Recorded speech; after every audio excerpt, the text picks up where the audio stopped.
جس قوم کی طرف رسول بھیجا گیا اس قوم نے بحیثیت مجموعی رسول کی دعوت کو رد کر دیا، قوم ہلاک کر دی گئی۔ صرف رسول بچا لیے گئے اور ان کے ساتھی اہل ایمان بچا لیے گئے۔ اب ظاہر بات ہے کہ اب تو کوئی رسول آئیں گے نہیں، لہذا اس نوع کا عذاب کسی کافر قوم پر نہیں آئے گا قیامت تک، اس لیے کہ کافروں پر عذاب کے لیے یہی قاعدہ ہے۔ اب جو عذاب آئے گا ان پر جو عذاب ہے وہ آخرت کا عذاب ہے، اصل عذاب تو آخرت کا ہی ہے نا، اصل زندگی آخرت کی ابدی زندگی ہے۔ یہاں تو کیا ہے، قوم نوح ڈوب گئی، ختم ہو گئی، 2-4 ڈبکیاں دی ہوں گی، ہر آدمی نے جان نکل گئی، عذاب کیا آیا؟ اصل عذاب تو وہاں ہے جو آخرت کا ہوگا۔ دنیا میں عذاب آتا ہے مسلمانوں پر، مسلمان ہو کر تم اگر اسلام پر عمل نہیں کرتے، دعویٰ تمہارا اسلام کا ہو اور عمل تمہارا کافرانہ ہو، نام لو تم محمد کا صلی اللہ علیہ وسلم اور اتباع کرو تم محمد کے دشمنوں کا، دعویٰ کرو اللہ اور اس کے رسول کی وفاداری کا اور تمہاری دوستیاں ہوں اللہ اور اس کے رسول کے دشمنوں سے، تم کہو اللہ اور اس کے رسول کے احکام کو ہم مانتے ہیں اور سودی کاروبار کر کے اللہ اور اس کے رسول کے خلاف اعلان جنگ کیے رکھو، اصل عذاب دنیا میں مسلمانوں پر آتا ہے،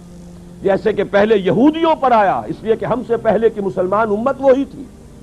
جب تک حضور صلی اللہ علیہ وسلم کی بعثت نہیں ہوئی وہی امت تھی، موسیٰ کے ماننے والے، تورات کے ماننے والے یہودی، یہ امت مسلمہ تھی، لیکن ان پر کیسے کیسے عذاب آئے، نبوکدنضر کے ہاتھوں برباد کرایا گیا،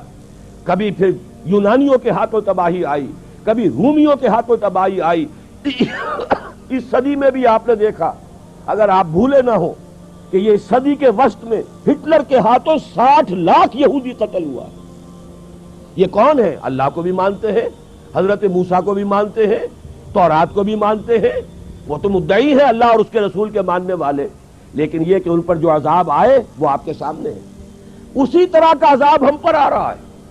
کہ تم نام لیتے ہو ہمارا اور عمل تمہارے خلاف ہے، لما تقولون ما لا تفعلون کبر مقتا عند اللہ ان تقولوا ما لا تفعلون، کیوں کہتے ہو جو کرتے نہیں ہو؟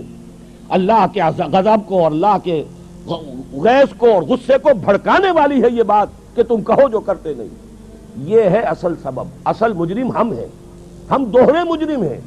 ان کا جرم ایک ہے انہوں نے انکار کر دیا، چھٹی ہوئی، ہم ہیں کہ جو ہر روز کہتے ہیں ایاک نعبد و ایاک نستعین اور پھر اس دن میں 50 مرتبہ اللہ کا حکم توڑ رہے ہیں، پوری زندگی ہماری گزر رہی ہے، 5 وقتہ نمازی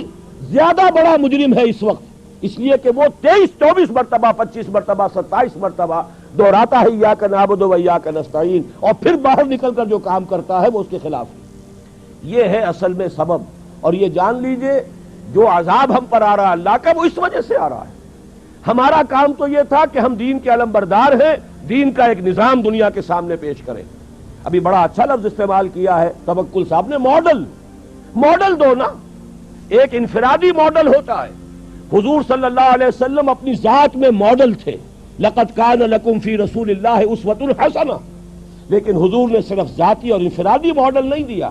ایک اجتماعی ماڈل فراہم کر دیا، نظام قائم کر کے دکھا دیا، یہ ہے اللہ کا دین، یہ ہے اس کا سیاسی ڈھانچہ، یہ ہے اس کا معاشی ڈھانچہ، یہ ہے اس کی معاشرت، یہ ہے اس کی فیملی لاز، یہ ہے اس کے اندر تمام قوانین فوجداری اور دیوانی، یہ ہے یہاں پر قانون شہادت، یہ ہے سارا نظام، دیکھ لو، ٹھوک بجا کر دیکھ لو، یہ نظام ہے۔ جب تک وہ ماڈل مسلمان قائم نہیں کریں گے یہی عذاب کے کوڑے برستے رہیں گے، سخت سے سخت تر عذاب آئے گا۔